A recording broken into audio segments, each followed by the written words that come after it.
Bom, vamos lá. A gente vai fazer a segunda parte sobre equilíbrio químico. Para a gente começar, vamos retomar. A gente viu na aula passada um pouquinho sobre equilíbrio químico e vimos também sobre os fatores que alteram a velocidade das reações químicas. Esses fatores eles são importantes dentro do equilíbrio químico também. Então, vamos lembrar o que é o nosso equilíbrio químico. Então, o equilíbrio químico ele acontece sempre com reações que são reversíveis, ou seja, reações que acontecem nos dois sentidos. Então, eu vou ter dentro das reações reversíveis produtos virando reagentes, que é o sentido contrário da reação. Então, além de ter reagente virando produto, eu vou ter produto tornando-se novamente reagente, tá? Então, o que está escrito aí? Está escrito: equilíbrio químico é o nome dado ao ramo da físico-química que estuda toda e qualquer reação reversível na qual existem duas reações possíveis, uma direta, que é do reagente se transformando em produto, e uma inversa, que é dos produtos se transformando em reagentes. E essas reações apresentam a mesma velocidade. O que isso significa? Isso é importante. Significa que quando eu entro no equilíbrio químico, quando chega aquele momento chamado de equilíbrio, eu vou ter tanto o reagente virando produto, quanto o produto virando reagente. O equilíbrio químico não é o momento em que a reação acaba. É o momento em que as quantidades, as concentrações de reagente e de produtos não se alteram mais. Elas ficam constantes. Só que isso significa que eu não vou ter mais reação? Não. Isso significa que eu ainda tenho reação, só que ao mesmo tempo que eu tenho reagente formando produto, eu tenho produto formando reagente na mesma velocidade. Então, vamos supor... vamos pegar essa reação aí que está desenhadinha colorida. Tem o A mais B se transformando em C mais D. Se eu entrei em equilíbrio químico, significa que, ao mesmo tempo que eu vou ter um AB se transformando em CD, eu vou ter um CD se transformando em AB.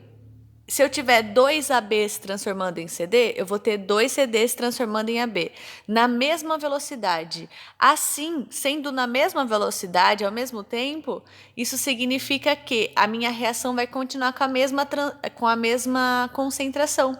Então, se eu te dou R$ 1 e você me devolve R$ 1 de volta, nós estamos empatados, voltamos ao que estava antes. Se eu te dou R$ 2 e você me dá R$ 2, continuamos igual. Isso é a constância, então o número não está se alterando porque a velocidade de AB se transformando em CD é a mesma do CD se transformando em AB. E é interessante a gente compreender que a velocidade é a mesma, porque isso significa que a reação não parou, ela continua, só que de forma constante, tá? Então, vamos a alguns tópicos importantes. Então, as reações têm que ser reversíveis. Se elas não forem reversíveis, ela não entra em equilíbrio químico.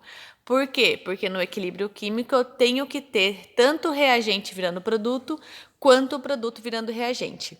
As reações que não são reversíveis só vão do reagente para o produto.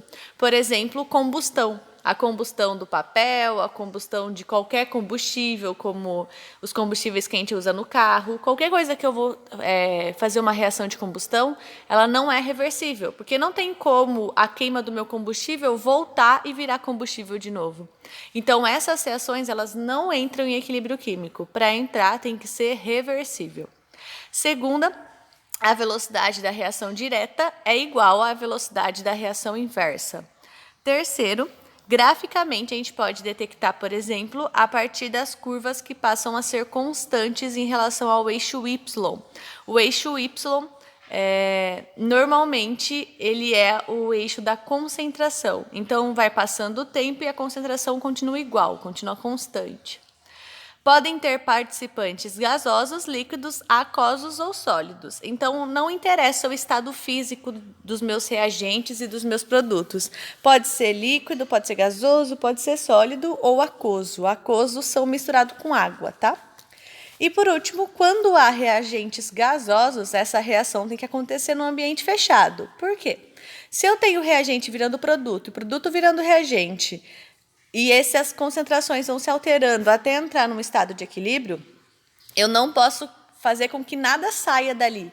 Eu não posso derramar nada, eu não posso perder nada.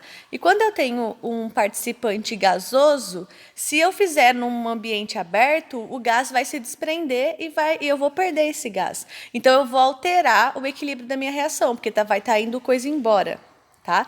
Então, pode ser gasoso, mas tem que ser num ambiente fechado para não ser perdido esse gás, para ele não ir embora.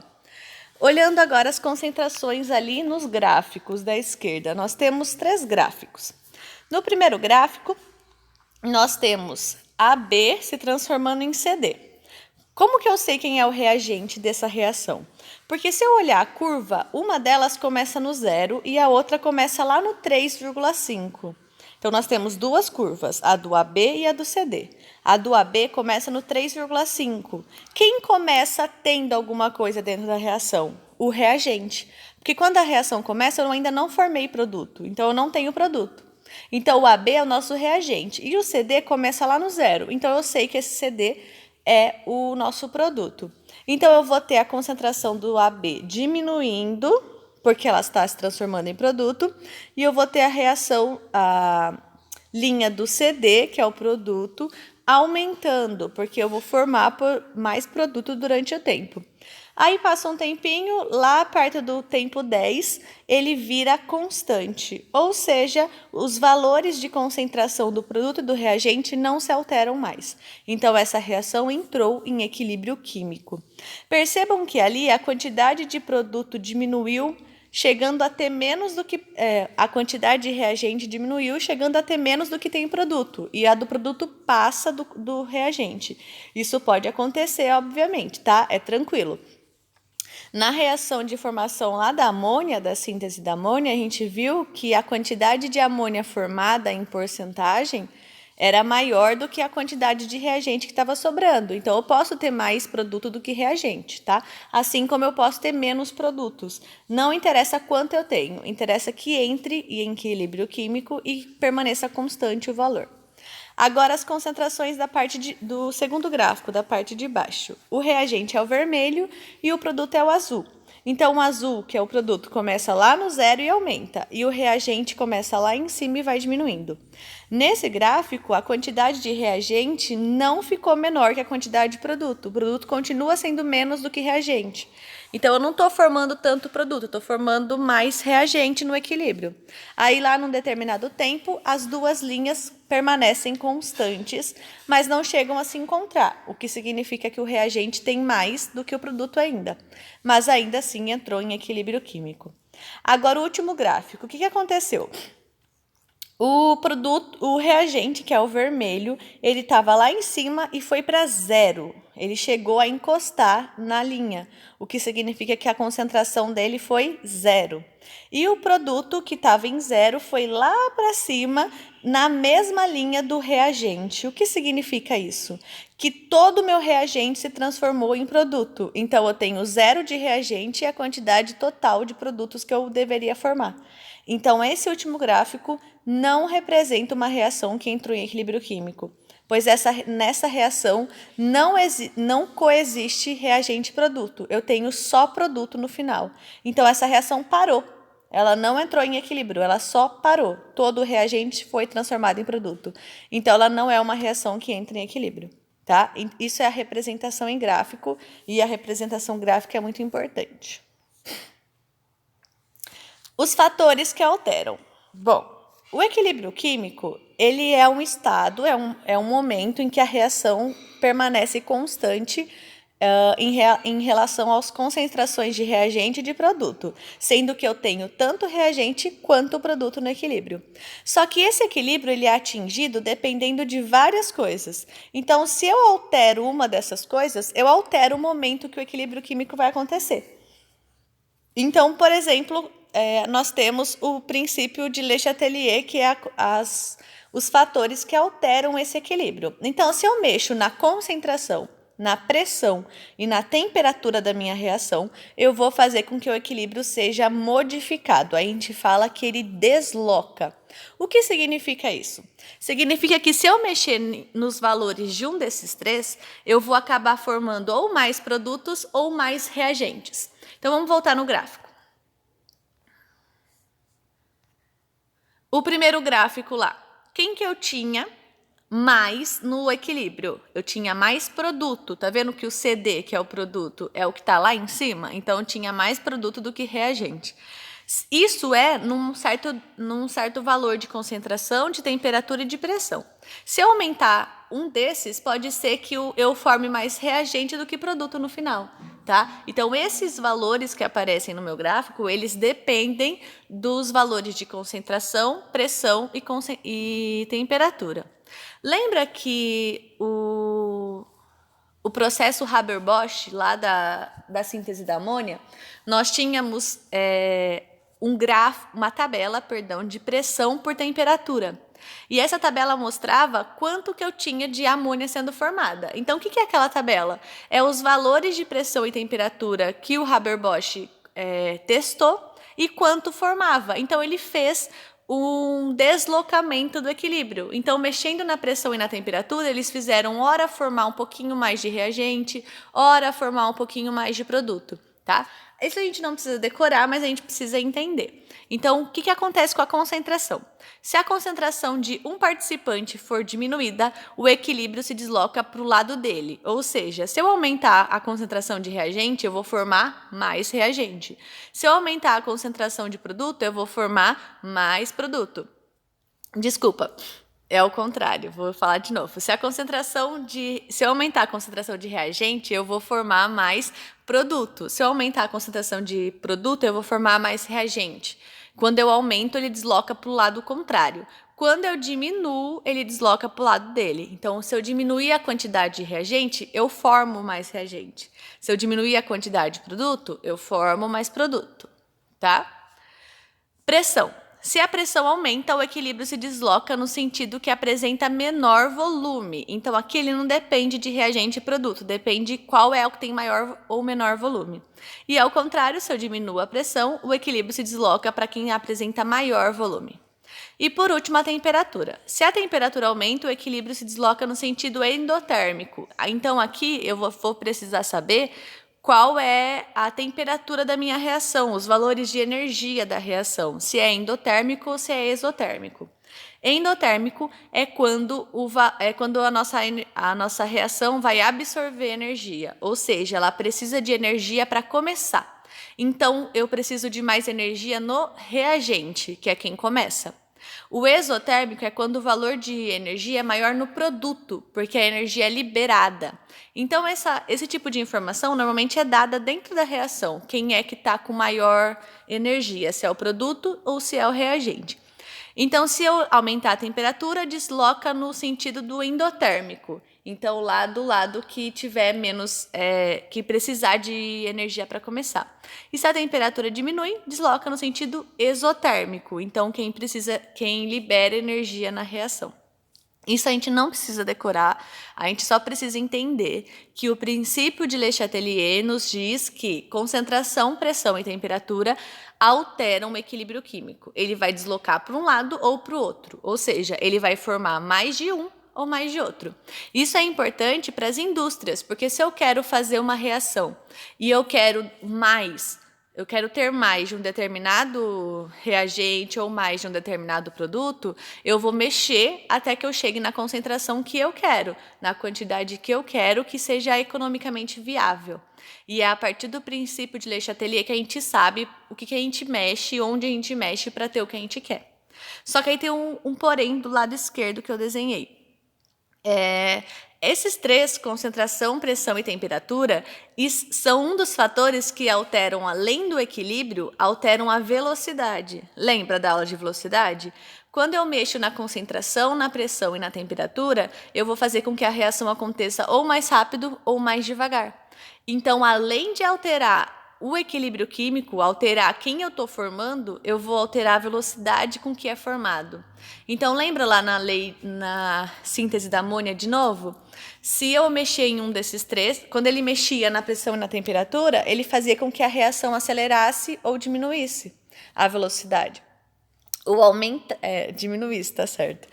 Então, mexendo na pressão e na temperatura, além de alterar o equilíbrio químico, eu também altero a velocidade. E isso é importante, porque não adianta eu formar mais do que eu quero e essa reação demorar muito para acontecer.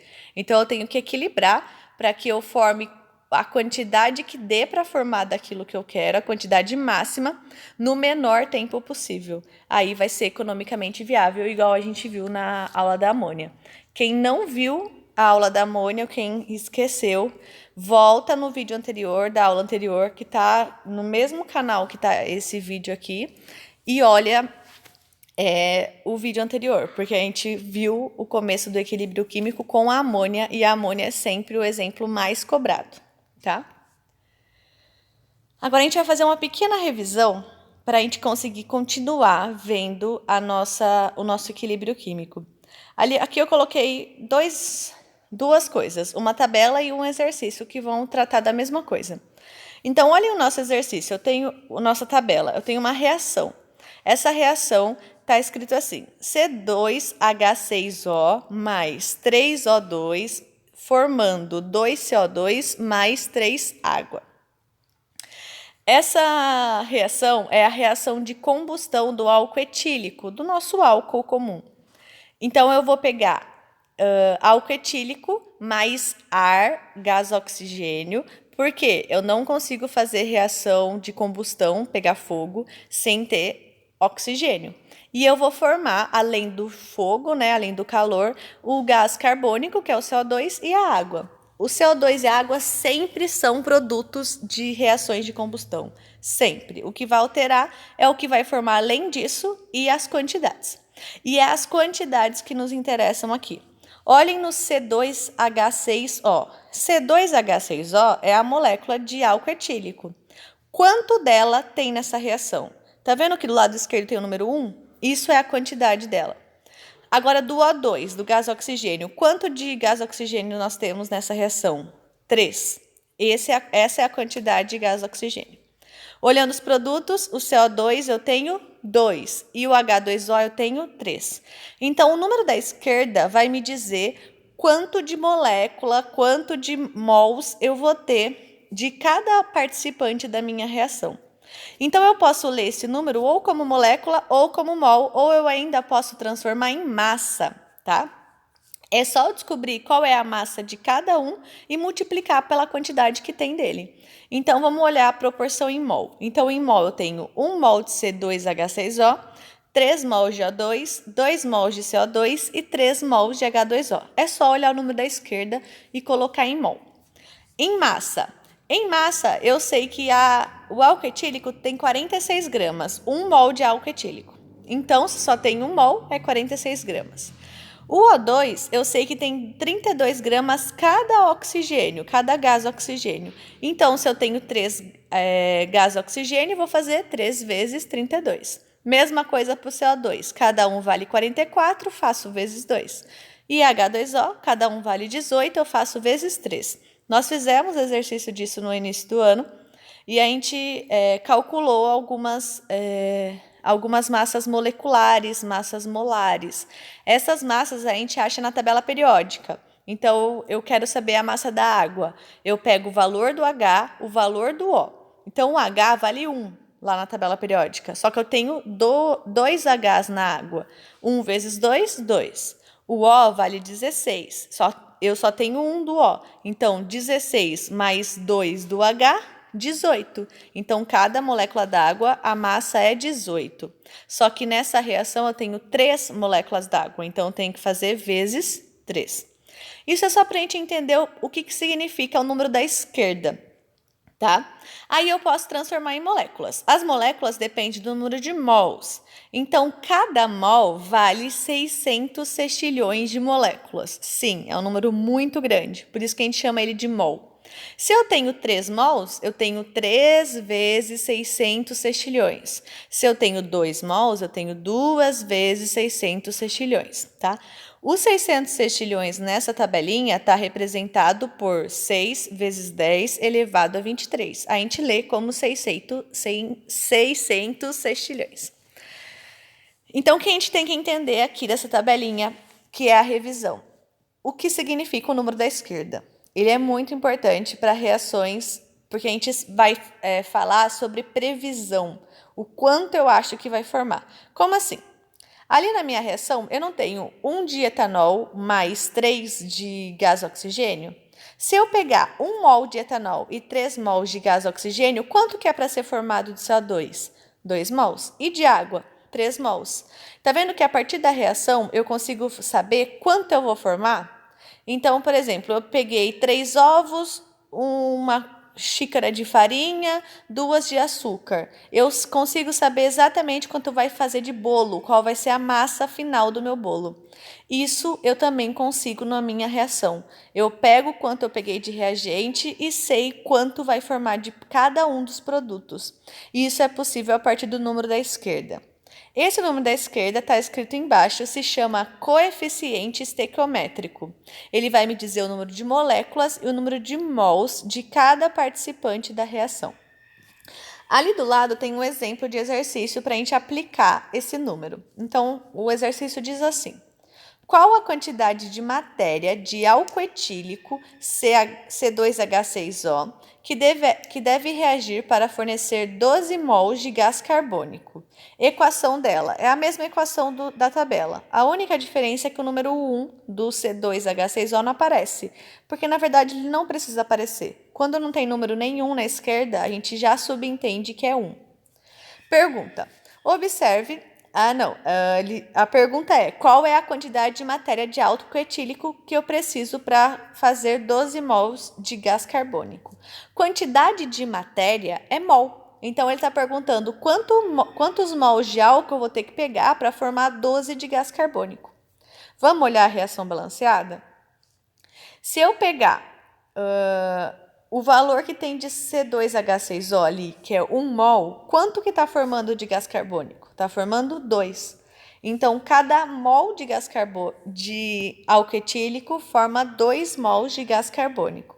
Agora, eu quero saber quanto eu vou precisar de álcool etílico para formar 12 mols de gás carbônico.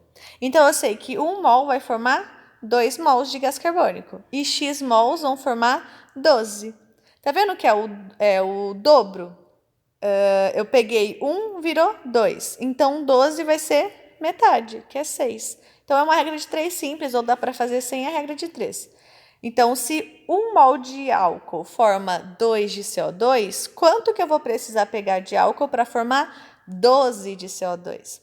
Então, imagine que você tem um bolo e você sabe que mexendo tudo lá e usando um ovo, eu vou formar 500 gramas de bolo. Mas eu quero formar 1 quilo. Quantos ovos eu vou usar? O dobro, 2 ovos. Tá? É a mesma coisa. E as quantidades, nesse caso, estão à nossa esquerda. E elas são dadas em mol ou em moléculas, que é a quantidade de mols. De moléculas, desculpa.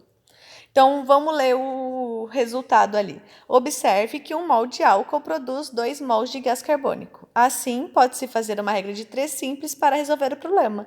1 mol de álcool é 2 mols de gás carbônico e X mols de álcool é 12 mols de gás carbônico. X igual a 16. Fácil. Então, resumão assim: número da esquerda é a quantidade de mols ou a quantidade de moléculas. E ele vai servir para a gente fazer uma previsão de quanto produto e quanto reagente eu preciso. Por quê? Porque se eu pegar mais do que eu preciso de de reagente, eu vou formar um produto que não vai ser o que eu quero. Ou se eu pegar menos, vai acabar faltando ou vai acabar sobrando e eu não quero. Então, se eu preciso de 1 de etanol e 3 de oxigênio, e eu pego 4 de oxigênio e 1 de etanol, está sobrando um oxigênio ali. A reação vai ser feita e esse oxigênio vai ficar lá sobrando e não vai se transformar. E eu vou ter desperdiçado. É a mesma coisa de eu colocar um ovo a mais no meu bolo. O bolo não vai ficar igual. Primeiro que ele vai ficar com gosto de ovo, né? Porque eu coloquei ovo a mais. Segundo que eu desperdicei um ovo. Então, é a mesma coisa. O coeficiente estequiométrico é o valor mínimo que eu tenho de cada um, tanto do reagente quanto do produto. E se ele não for obedecido, se ele não for seguido na hora de eu fazer essa reação, eu vou ter problemas com falta ou sobra de um deles. Beleza?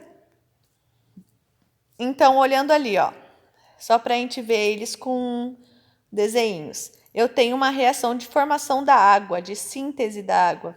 Então, eu vou pegar 2 moléculas de H2, que está em cinza, e uma molécula só de O2, que é o vermelhinho. Então, cada molécula de O2 é formado por 2 bolinhas cinza. Então, eu tenho 4 bolinhas cinza. E cada molécula de O2 é formado por 2 vermelhas. O que eu vou formar? 2 águas. Então, eu vou separar as vermelhas e unir com 2 cinzas. Ficou vermelha no meio e as cinzas dos lados. Quantas águas eu formei? 2. Então, quais são os meus coeficientes estequiométricos? 2 moléculas de gás hidrogênio, uma de gás oxigênio e 2 moléculas de água que eu formei. Beleza? Aplicando agora na nossa ideia de equilíbrio químico a estequiometria. Então, ali eu tenho uma reação em que eu vou reagir o monóxido de carbono, que é o CO, e a água. Eu vou formar o CO2, que é o dióxido de carbono, e gás hidrogênio. Quantidades iniciais. Eu vou pegar 5 mols de CO e 5 mols de H2O. E vou formar 0 de CO e 0 de H2. Por quê? Porque no início eu só tenho reagente. Ainda não formou produto, então só tenho reagente. Beleza. Olhando os nossos números, tá vendo que não tem nenhum do lado esquerdo? Significa que é 1. Então, eu tenho 1 de CO, 1 de H2O, 1 de CO2 e 1 de H2.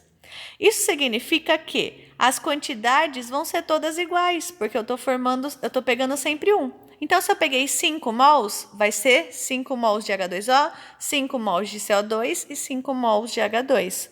Isso é a nossa reação teórica.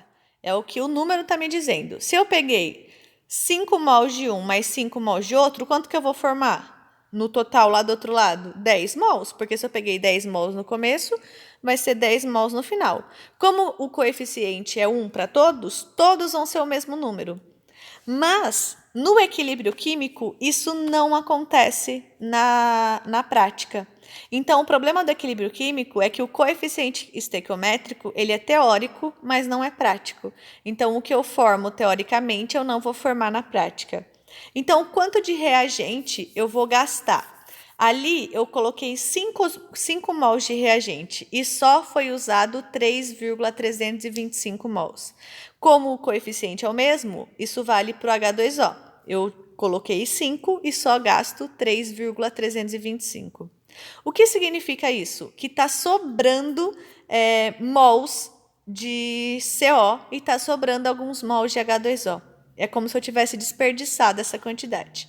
E, além do mais, isso significa que eu não vou formar 5 mols de CO2 e não vou formar 5 mols de H2, igual eu deveria formar teoricamente.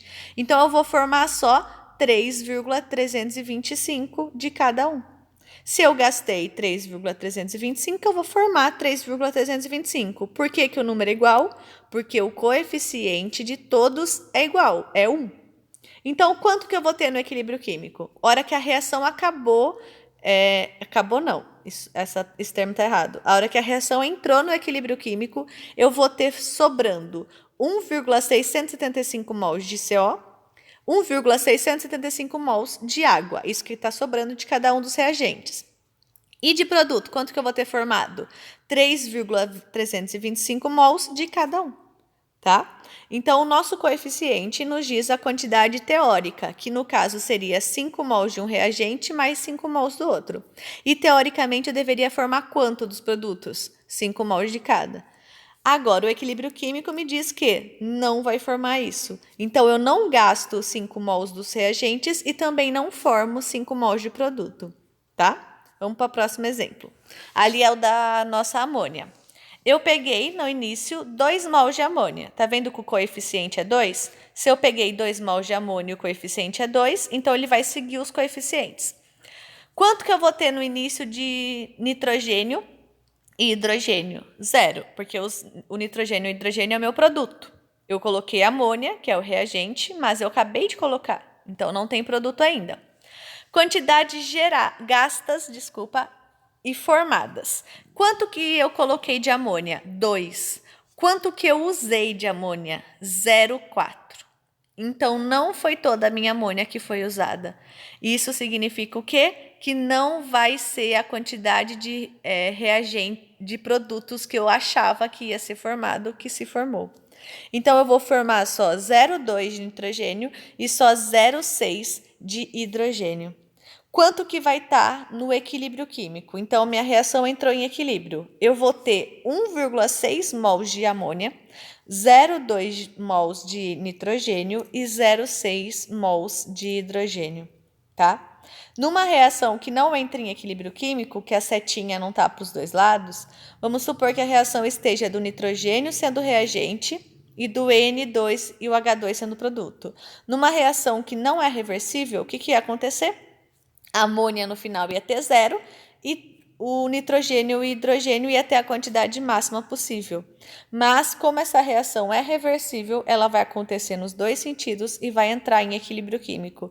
Ou seja, nenhum dos dois vai chegar a 0. Eu sempre vou ter tanto reagente quanto produto no equilíbrio químico, tá? Então, eu coloquei ali a setinha para baixo. No equilíbrio químico, as quantidades permanecem constantes e coexistem reagentes e produtos. Então, para que serve a estequiometria para a gente? Para a gente entender que se eu pegar 2 ovos achando que eu vou formar 1 quilo de bolo e a minha reação entra em equilíbrio químico, eu não formo 1 quilo de bolo. Vai formar menos bolo e vai sobrar ovo. Tá? Ah, professora, é só colocar menos ovo. Aí eu estou mudando a concentração de reagente, que é o ovo. Isso vai fazer com que eu forme certinho, que não sobre ovo? Não. Vai fazer com que a reação entre em equilíbrio de novo, com outra concentração, e ainda assim vai ter tanto ovo sobrando quanto o bolo faltando. Então, não adianta eu falar, tá sobrando ali 1,6 mols de amônia. Então, eu vou tirar esse 1,6 mols e vou colocar só 0,4 mols, porque é o que está formando, é o que eu estou conseguindo. Não dá certo, porque você está mexendo na concentração. Mexer na concentração faz a nossa reação não entrar em equilíbrio? Não. Faz o equilíbrio ser deslocado. Então, eu vou ter quantidades diferentes de reagente e produto, mas ainda assim eu vou ter reagente e produto. Ou seja, não está sobrando porque eu coloquei errado. Está sobrando ou está faltando porque a reação entrou em equilíbrio. E em equilíbrio, o reagente e o produto não chega a 0. Vai estar sempre alguma coisa lá. Então, aqui nessa reação, tá vendo que quem começa é a amônia e eu formo nitrogênio e hidrogênio? Vamos supor que eu queira formar o máximo que eu posso de nitrogênio e hidrogênio. Vai ter como não sobrar nada de amônia? Não. Eu sei que eu não quero amônia, eu quero nitrogênio e hidrogênio. Eu quero que acabe tudo e se transforme. Mas eu vou conseguir? Não, porque minha reação entra em equilíbrio químico. E sempre vai ter, dentro do equilíbrio, reagente e produto, tá? Então, vou voltar no nosso primeiro exemplo lá, que não era uma reação que entra em equilíbrio. Aqui na água. Aqui na água, eu estou pegando 2 hidrogênios e 1 oxigênio. E todos os 2 hidrogênios, todo o 1 oxigênio se transforma em água.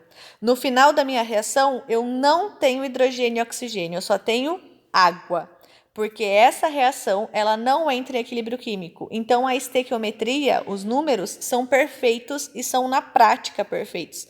Se você colocar exatamente 2 mols de hidrogênio para reagir com 1 mol de oxigênio, você vai formar exatamente 2 mols de água, porque essa reação não é reversível. Mesma coisa do etanol ali. Então, se eu pegar 1 mol de etanol e reagir com 3 mols de oxigênio, eu vou formar exatamente 2 mols de gás carbônico e 3 de água. E não vai ter mais nenhum mol de álcool e nenhum mol de oxigênio no final, porque eles vão ser todos consumidos para formar o produto. Agora, quando eu pego essa reação, ela entra em equilíbrio químico e eu não vou formar todo o produto e não vou consumir todo o reagente.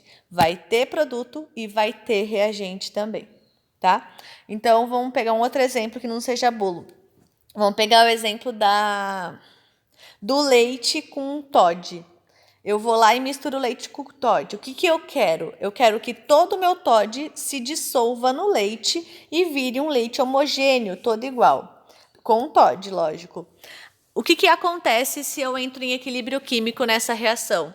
Ou vai ter Toddy sobrando lá no fundinho do copo, ou vai ter Toddy faltando e sobrando leite. Isso é o equilíbrio químico. Eu vou ter tanto Toddy quanto leite, tá? Os dois vão coexistir e não vai virar tudo Toddy com leite. Uma coisa é o leite, outra coisa é o Toddy e outra coisa é o Toddy misturado no leite, tá? Então, quando eu tenho o equilíbrio químico, eu vou ter tudo ao mesmo tempo, com concentrações diferentes ou iguais, mas tudo ao mesmo tempo, tá? E lembrando, se eu alterar a concentração de um deles, se eu alterar a pressão ou se eu alterar a temperatura, eu vou alterar o equilíbrio químico. Então, se eu alterar a pressão, temperatura ou concentração dessa reação que está aí, eu vou alterar a quantidade que vai formar de CO2 e de H2. Pode alterar melhorando isso ou pode alterar piorando. Aí eu vou mexer de novo nesses valores para ver qual é o valor que eu vou conseguir e entrar no equilíbrio químico novamente. Acabou? Então, certinho?